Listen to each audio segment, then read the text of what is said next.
que habéis hecho posible la publicación de este libro, porque, como decíamos antes, es un libro que yo consulté hace muchos años en la biblioteca pública y que no encontraba luego en ningún sitio.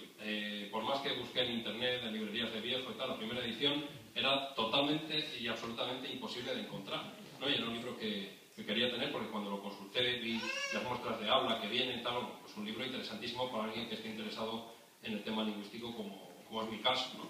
Entonces, bueno, para mí es cuando Alejandro me dijo que Paco y nada más gente estaban preparando la reedición, me pareció, me puse contentísimo, fue una buenísima noticia para mí, ¿no?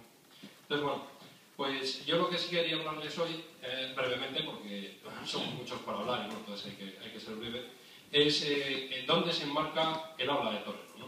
Este libro del que estamos hablando hoy es del habla tradicional de esta zona. ¿Dónde se enmarca? Porque siempre está el tema de es gallego, es leonés, es asturiano, ¿no? Entonces, bueno, yo quería hacer una pequeña introducción para decir dónde se enmarca la lengua de torero. Bueno, aquí hay que retrotraerse bastantes siglos, casi milenios, ¿no? Antes de los romanos, aquí estaba un pueblo que se llamaba los Astures, o Astures, ¿no? Supongo que les suena algún nombre, que vivían en castros, como el que había aquí en Toreno. Aquí vemos un poco lo que es la extensión, ¿no? Por la actual provincia de Asturias, la provincia de León, Zamora y ese cacho de Portugal, ¿no? Bueno, ¿qué hablaban estos Astures? En realidad no lo sabemos. Sabemos que su nombre venía del Astura, que es el río Esla, con una derivación etimológica muy curiosa, se puede ver en los documentos medievales, como de Astura pasó a llamarse Éstola, luego Éstola, Éstola, y ya acabó siendo Esla, ¿no? Bueno, pues no sabemos qué lengua hablaban estos Astures, pero sí que quedan algunas de las palabras que usaban en la toponimia. Entonces, por ejemplo, solo por poner un ejemplo, hay una raíz que es tur, que está dentro de la propia palabra de Astures, tur, del río Astura, que parece que tiene que ver algo con el agua, ¿no? Y, por ejemplo, hay muchos ríos de León que tienen esa raíz tur, ¿no? El Úrbico, que es el Órbigo, el río Turío, que es el actual río Torío, o mismamente el nombre de Toreno en el habla tradicional, que se ve muy bien en este libro, que era Tureno, ¿no? Entonces, eso posiblemente nos vincula a la lengua que hablaban los Astures. Bueno, estos Astures fueron es el último pueblo de la península ibérica que fueron conquistados por los romanos, ¿no? Siempre digo en plan de broma que si Asterix y Obelix hubieran sido de la península ibérica, habrían sido Astures, porque fueron los que más resistieron frente a Roma.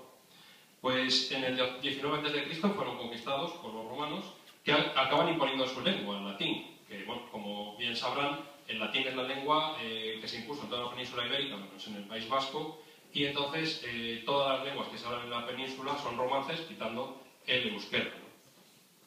Bueno, el latín que se generalizó no era el latín culto, no era el latín de Cicerón, sino el latín vulgar, el latín hablado por los soldados romanos, que además tenían la sede aquí, ¿no? En la ciudad de León, Legio, estaba la única legión romana que controlaba toda la península ibérica durante todo el Imperio Romano, durante prácticamente 4 siglos.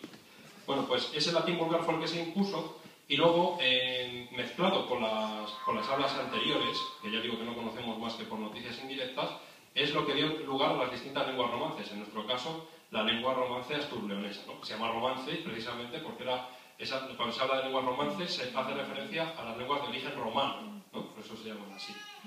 Bueno, aquí vamos a ver un mapa de las lenguas romances en la península ibérica ya en la Edad Media, cuando ese latín ya ha ido evolucionando.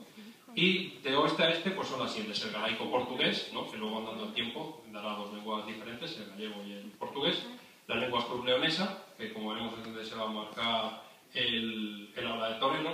Lo que pasa es que, bueno, se le conoce por muchos nombres, ¿no? En Asturias lo llaman asturiano, en León lo llaman leonés, en las comarcas lo llaman cada uno con su nombre, en Cabrera lo llaman cabreirés, en otros sitios lo llaman pachuezo, la fala, bueno, chapurreao, de muchas formas distintas, ¿no?